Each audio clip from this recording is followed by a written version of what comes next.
உங்களுக்கான இன்றைய வாக்குத்தத்தம். எல்லா நிரூபங்களிலும் இவைகளை குறித்து பேசியிருக்கிறான்.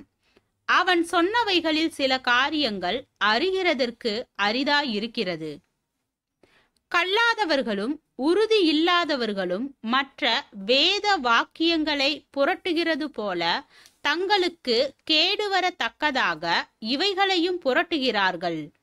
ஆதலால் பிரியமானவர்களே, இவைகளை முன்னமே நீங்கள் அறிந்திருக்கிறபடியால் அக்கிரமக்காரருடைய வஞ்சகத்திலே நீங்கள் இழுப்புண்டு உங்கள் உறுதியிலிருந்து விலகி விழுந்து போகாத படிக்கு எச்சரிக்கையாயிருந்து, நம்முடைய கர்த்தரும் இரட்சகருமாகிய இயேசு கிறிஸ்துவின் கிருபையிலும் அவரை அறிகிற அறிவிலும் வளருங்கள். அவருக்கு இப்பொழுதும் என்றென்றைக்கும் மகிமையுண்டாவதாக. ஆமேன்.